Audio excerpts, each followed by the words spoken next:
मैं सफ़र करता रहा मुख्तलिफ जगहों पे, वरना शायद आज मैं कहीं मुलाजिम होता तो हो सकता है जितनी बड़ी भी मुलाजमत होती ये मकाम ना हो, क्योंकि मैं ज़हनी तौर पे वहाँ एडजस्ट हो जाता उसमें मुलाजमत में कि ठीक है अब इसी में गुजारा करना है। लेकिन वो न मिलने की वजह से जो सफ़र, जो एहसास से महरूमी जो मुसलसल मुझे मिलता रहा, टॉर्चर मुझे मिलते रहे अहबाब की तरफ से, दोस्तों की तरफ से, माहौल की तरफ से, तो वही जो सारी चीज़ें हैं वो मिल के मुझे यहाँ ले आए। आप अच्छा, इसके अलावा अच्छा ये जो कंडक्टर का जॉब आपने किया। हाँ, उसके अलावा मैं बता रहा था कि फिर कुछ एक ऐसा भी वक्त आया, मैं यहाँ पे ट्रक ड्राइविंग के साथ साथ वो शॉर्ट हैंड और टाइपिंग सीखता रहा। अच्छा, मुझे किसी ने कहा कि जब ये तुम्हें आ जाएगी तो तुम्हें आसानी से मुलाजमत मिल जाए।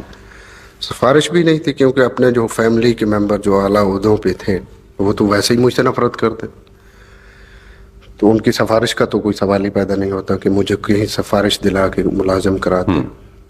तो अपने तौर पे मैं जो कुछ कर सकता था तो वो मैंने टाइपिंग और शॉर्ट हैंड भी सीखने की कोशिश की। वहाँ एक यहाँ कमेटी चौक में एक उस वक्त स्कूल हुआ करता था जहाँ सिखाया जाता था, वो मैंने थोड़ा बहुत सीखा। उसके बाद यहाँ कुछ हालात या जी भर गया यहाँ से, तो फिर मैं लाहौर चला गया, वहाँ एक होटल में मैं बैठा। अच्छा, ट्रक ड्राइवरी जो है इसके दौरान कोई दिलचस्प वाकयात? उस वक्त चूंकि एक आम आदमी था मैं, और वाकयात तो बहुत से हुए, कई दफ़ा पुलिस वालों से झगड़ा, कई दफ़ा अंदर, कई दफ़ा बाहर। पुलिस वाले अगर चालान करना चाहते थे तो आपको चाहिए था कि मेरा नाम ले देते कि मेरा नाम ये है, फिर चालान नहीं होता? नहीं, उस वक्त तो ये सवाल ही पैदा नहीं। उस वक्त तो अगर थले आए उस वक्त नाम की कोई बात नहीं। अच्छा था, आप ये फरमाएं कि ये जो बेशुमार ट्रकों वाले और बसों वाले आपके कैस्टें चलाते हैं, तो ये क्या उसी हवाले से कि ये हमारा भाई हुआ करता था? नहीं, उसमें जहाँ तक मैं समझता हूँ मुस्तंसर भाई के जो ट्रांसपोर्ट में ज़्यादा लोग इन्वॉल्व हैं हमारे मुल्क में, वो सराइकी और सिंधी स्पीकिंग है। हमारे इलाके के कोई बहुत सारे लोग हैं जो ट्रांसपोर्ट में इन्वॉल्व हैं। अच्छा, और इस वजह से भी मैं समझता हूँ कि ट्रकों में ज़्यादा कैसेट चला मेरा। मतलब ये अपने भाइयों को आप मुफ्त तो नहीं देते? नहीं, उस वक्त मैं इस पोजीशन में था ही नहीं कि किसी को मुफ्त प्रोवाइड करता। ये तो सारी मेरे जो वो लोग जो मुझसे जेलस होते हैं वो ऐसी बातें करते हैं, वरना इस पोजीशन में मुझे तो अपनी रोटी की फिक्र हुआ होती। अच्छा, अब तो उस वक्त एक 25-30 रुपए का कैसेट मिलता था, ये मैं 78 की बात कर रहा हूँ, 78 में। अच्छा, उसके बाद आप लाहौर चले गए?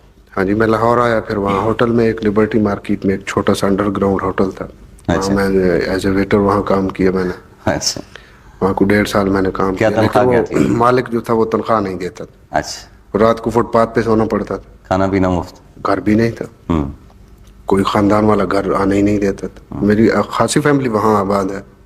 अब वो कहते हैं कि ये हमारा कजन है। हाँ, उस वक्त नहीं आने देते। आप रिश्तेदार ज्यादा हो गए होंगे पहले से? हाँ, अब तो माशाल्लाह बहुत रिश्ते, दोस्त भी? हाँ जी। अच्छा, वो जब आप वेटर थे तो कोई टिप वगैरह भी लोग देते थे? वही टिप पे गुजारा करता था ना, मैं अर्ज किया कि वो मालिक जो था तनख्वाह नहीं देते। तो 1.5 साल वो इसी पे खाता रहा कि बस अभी देता हूँ। तो क्या चीजें, क्या बेचते क्या थे वो? उस होटल में वो रेस्टोरेंट कह लीजिए, स्नैक्स वगैरह, चाय वगैरह, कोल्ड ड्रिंक्स थे उस वक्त। अच्छा, हाँ, वो हम सर्व करते थे। ग्राहकों को गाना तो नहीं सुनाया करते थे आप? वहाँ शाम वो जो वहाँ उस होटल में मुलाजमत करने की ये ख़ास वजह ये थी कि वहाँ शाम को एक 7 और 8 बजे के दरमियान एक वहाँ म्यूज़िक का प्रोग्राम हुआ करता था। अच्छा, लोगों को जो कस्टमर थे उनको एंजॉय करने के लिए। अच्छा, तो मैं इस उससे कि चले कुछ नहीं मिलता तो हो सकता है यहाँ रह के मैं कुछ सीख ही सकूँ। वो ड्रम प्लेयर वहाँ आते थे और अकॉर्डियन बजाने वाले कुछ लोग थे। कुछ क्या उस होटल का नाम आपको याद? उस वक्त उसका नाम सलसबील रेस्टोरेंट था। वो अगर आप लिबर्टी में वस्त में जाए, अच्छा, उधर से भी उधर से दरमियान में, तो अंडरग्राउंड था वहाँ। अब कभी जाने का इत्तेफाक हुआ? अब तो चूंकि मैं लाहौर में रहता हूँ तो अक्सर वहाँ जाना होता है, लेकिन अब वो होटल नहीं है। अच्छा, वो होटल, हाँ, वो मेरा ख्याल है जहाँ तक मैंने सुना है कि हमारे बाद ही वो ख़त्म हो गए। बस आपके साथ उन्होंने अच्छा सलूक नहीं किया? पता नहीं अब मेरी वजह से या किसी और की वजह से। अच्छा, उसके बाद आपने क्या किया? उसके बाद मैं एक जगह फैसलाबाद में मैंने अप्लाई किया, उसमें हबीब बैंक में, किसमें? हबीब बैंक में, अच्छा कि मुझे कोई जॉब मिल जाए। जी। तो उस वक्त मेरी तालीम FA थी, और उस वक्त जो असिस्टेंट कमिश्नर थे फैसलाबाद के, वो मेरे कज़न थे। तो मैं उनके पास गया, रोया पीटा कि मुझे आप यहाँ कोई मुलाजमत दिला दें। तो उन्होंने कहा ठीक है, मैं उसे कह दूंगा, आप उसे जाके मिलें। लेकिन जहाँ तक उसके बैंक की इंतज़ामिया का ताल्लुक है, उनके बिहेवियर से ये लगता था कि मेरे बारे में किसी ने उन्हें नहीं कहा। तो उन्होंने कहा जी हम आपको एज ए PN यहाँ रख लेते हैं, तो जब आपकी कुछ थोड़ी बहुत सर्विस हो जाएगी तो हम आपको क्लरिकल जॉब दे देंगे। मैंने कहा आप कुछ भी दें, मैं करने के लिए तैयार हूँ।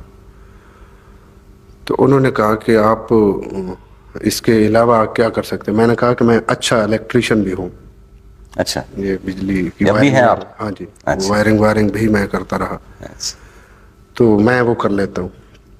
उन्होंने, एक साहब ने कहा अच्छा हम आपको इसको, मेरा ख्याल है आपकी गायकी में करंट इसी वजह से कि आप इलेक्ट्रिशियन भी अच्छे हैं। अभी और बहुत बड़े सारे करंट हैं। तो लेकिन वो मुझे वहाँ भी जॉब न मिल सकी,